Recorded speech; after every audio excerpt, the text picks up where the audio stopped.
I remember our rabbi always used to say when he was teaching that he would learn, but he would end up with having more questions than answers when he was reading the scriptures. And I just wrote down a few of the questions that he dealt with in this portion. The first one he was saying was, why was Israel created? And this portion is responding to that, Vaera. And then the second question, he said, why did God put Israel through all these plagues? Not only, Egypt. He simply could have killed them off. He could have killed Pharaoh. He could have, in one fell swoop, handled the whole thing. But there were things that we had to go through. And then he spoke about our free will. Does God who gave us free will, does he take it away so that he is the one who is fully in control? And there are a lot of people who say that, well, God's in control of everything, so all this is happening because of him. I'm not responsible. And then another question, he says, do we have control over our addictions? And it's so easy for us to think we do, because we don't see all the little addictions that we have, because emotional and spiritual addictions are far worse than the physical ones, which is another thing that he spoke about, another question that he asked. And he said it's more difficult to escape from these emotional addictions than from physical addiction or slavery. And then he asked another question, why do so many nations or people allow themselves to be governed by dictators? It's so much easier to allow other people to tell us what to do than to be responsible for ourselves. And I've seen that very often in the health industry. Well, let the doctors decide for us. Let the pharmaceutical companies decide for us. Let the government decide for us. And then we'll do whatever they say. And then when we don't like the results, who do we blame? And we have to ask ourselves, do we prefer to be taken care of than to take responsibility for our lives? Which is why so many people love welfare, love all the government gifts that they give us, not realizing that governments don't give us any gifts. They really give us, we give them everything, and then they give little piddlings back to us. A very good question. Am I attached to anything, something that I can't let go of? And there's a lot of things that we could think of. These are just a few of the questions that he brought up today. What are we addicted to personally? What does stubbornness do to us when we're so stubborn that we refuse to see the things in us that are not pliable? And he spoke about that physics subject, about that we need to be elastic. We need to be flexible, open to change, open to correction. A person who is open to correction, who thinks they do nothing wrong, can never learn. And we get to the point where we're so stubborn about things that we become plastic. And at the point of plasticity is when the rupture comes, when we can break. And that's when God usually steps in and breaks us. So there's so many things. He talked about how we believe our own lies, and how important it is to read Psalm 139 and to apply it to our lives. Search me, O God, because we cannot search ourselves. We need God to search us. And hopefully we have people around us who are willing to tell us the things that they see in us that we're harming, that are harmful not only to them, but to ourselves. So, when we're so stubborn, we become selfish. Our egos take over. So pride comes before a fall. I know it's every time I become prideful, Every time I'm proud about something that I've done, boom, I get kicked behind the knees and I'm falling on my face. And yeah, because God wants us humble. So really, there's so much in this portion, so much in these messages. That's why we could listen to these messages over and over again, even though our rabbi is not here. His teaching is still here. And he said, I've been teaching this for 40 years. Time to listen, time to appropriate, to do these things in our lives. Because it's one thing to hear them over and over again, but if we don't do something about it, just a waste of time. So any observations, any thoughts? Many, but yeah, it was as always pretty anyway, very important and very it enters everything in our life. Every choice we make has to do with that, and it's really important to be self-reflective.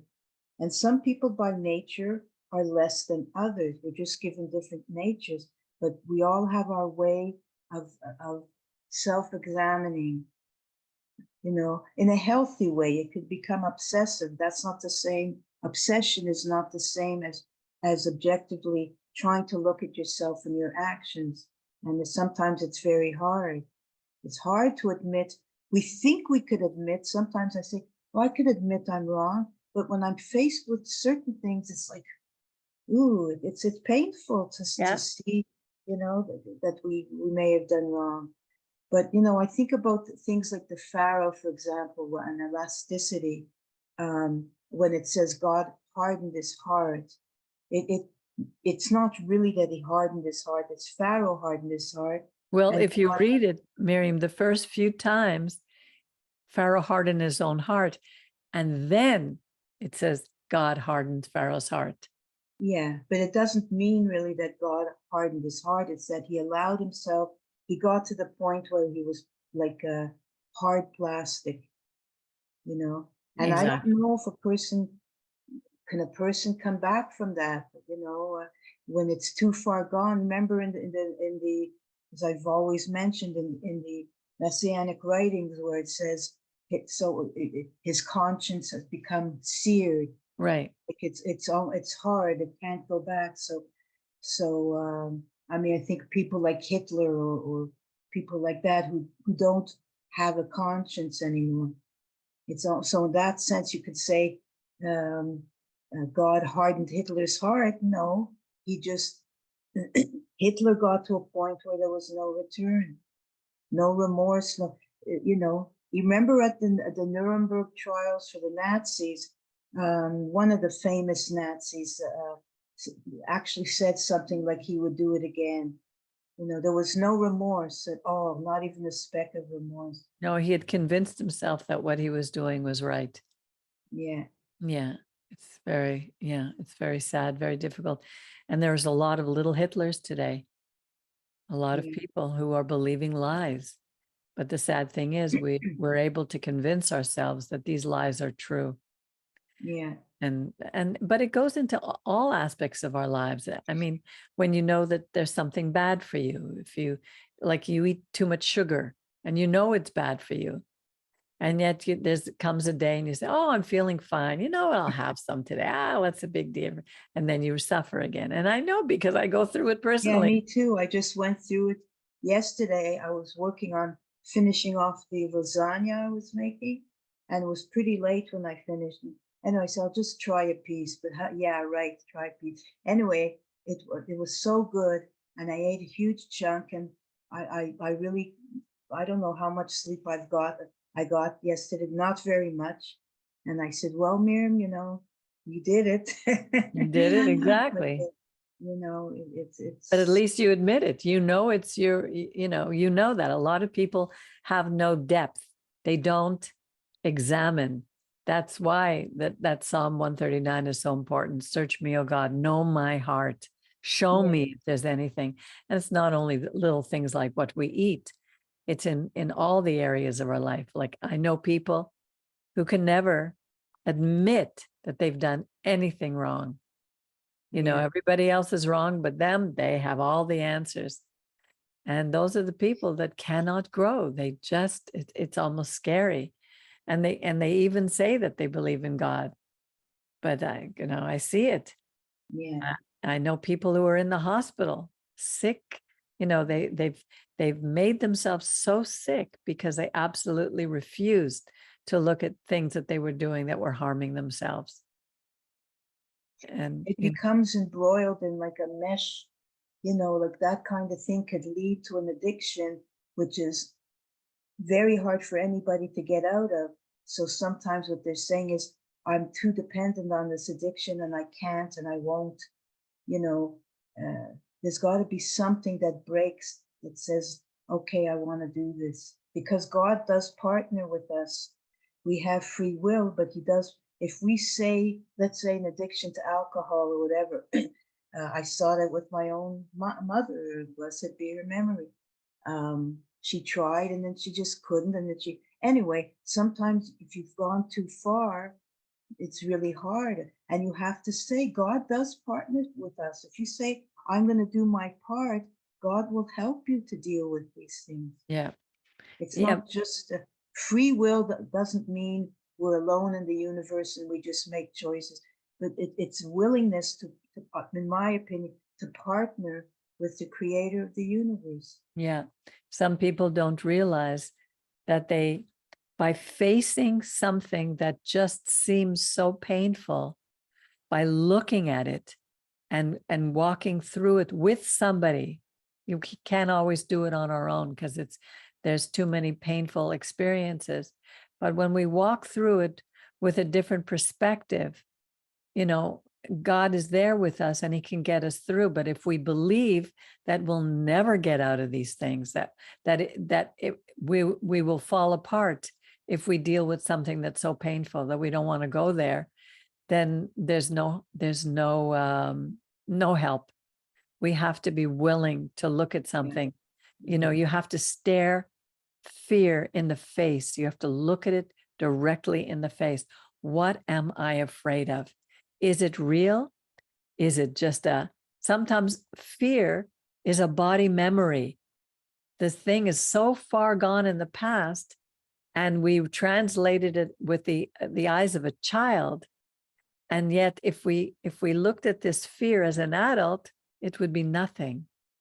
But the emotion is a memory that's held in our body. So when we look at it, sometimes it just completely dissipates. We don't realize just the power that we have within, that God has given us, and especially with him as our partner in all things. Absolutely tremendous, the growth that happens to us. And I see it in my own life. I've seen it in your life, Miriam. And I'm sure there's other people here who have seen it. But we just continue,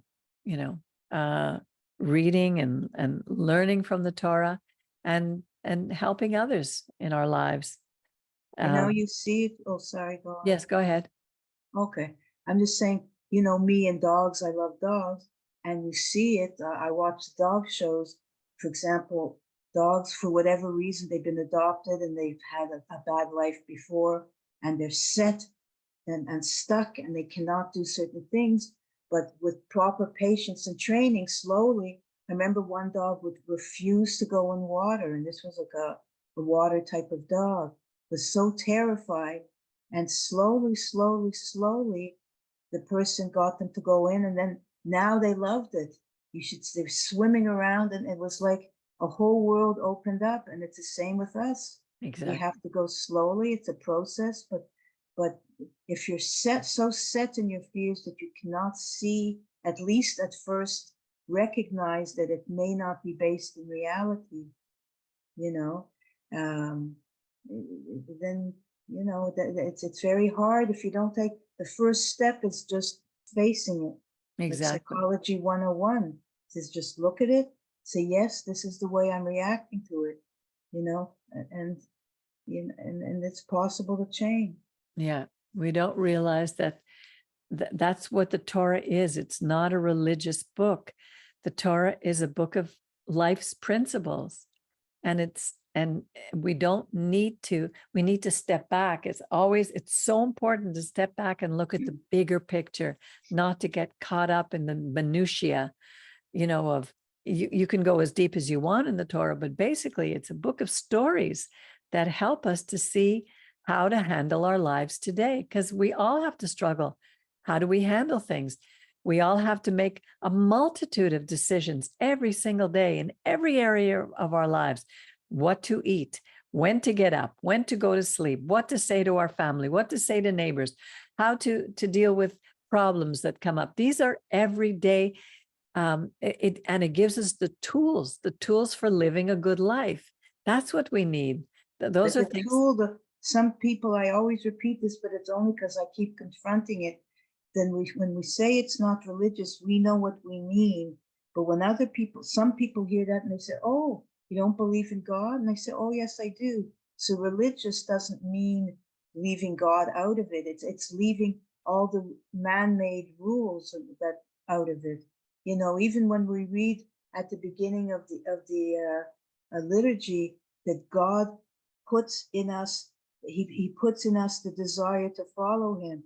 Now you have to be open to that. And some people just say, no, I do it all myself. There's nothing else. So the basic premise is that there's a God. So religion is not synonymous with not believing in God. No. I always confront that. When people say, "Are you religious?" I have to say, well, I believe in God. I've established that, but I don't believe in all the man-made things that people say you need to do. Right. But because most people haven't read what's in the Torah, they believe that what the book is teaching us are all the things that in Judaism that the different sects of Judaism teaches. You have so many different levels of religion, and the same thing with Christianity. All the different rules and regulations. Now we're no longer under the law. Now we're under grace because Jesus died for us. There's nowhere does it say that in the Torah. And if you believe that, then you're believing in a false God. But for us, when I say religion, I mean, let's say, for example, Shabbat. It's very hard for people to know how to keep the Shabbat. What do we do today on this day? What makes it, how do we set it apart from other days? The basic principle that the Torah lays down comes from the word melachto, which is melach, from salt, salary, not to earn a salary. Don't spend money, don't earn money, don't let your servant, don't keep your business open, don't go shopping, don't do things that involve money or making a profit on that day, period. Has nothing to do with not being able to open a light, with not being able to drive somewhere. If you need to drive somewhere to visit someone in a hospital, you certainly can do that. But it's like all these are added, and God so clearly says in the Torah, do not add and do not take away anything from my words. And the time that this is written, the only words that we had really were the 10 Commandments. Most recently, I was listening to, the Pope, who's now saying that he's sanctioning gay marriages, and that it's all okay. So basically, he's changing a lot of things that are in the Torah. He's deciding that the 10 Commandments, because that reaches out into many other things. I was listening to a whole talk about it by Ben Shapiro, and it would be worth listening to. But you cannot all of a sudden say, no, God didn't say that. This is what he said. And that's why it's so important to read it. That's why we have the group on Wednesday night where we read through in English, and on Tuesday night where we read through it in Spanish. I wish there was someone to do it in French, but we don't have that yet. Maybe one day. En tout cas, in any case, we will close with, we'll continue to pray for Israel. Let's continue to pray that our captives, because this is what God promised in this portion. I will set the captives free. And let's pray that the captives are set free from these horrible, horrible people. I can't even begin to imagine what they're going through. It's every time I think about it, it's just such a horror for me. And the horror is that people are marching everywhere. My daughter, Tammy, texted me this morning that she went out yet for a walk, and there were all kinds of marches, pro-Palestinian marches here in Montreal. And we have to pray that people will open their eyes all over the world to see that there is only one creator, one God for all humanity.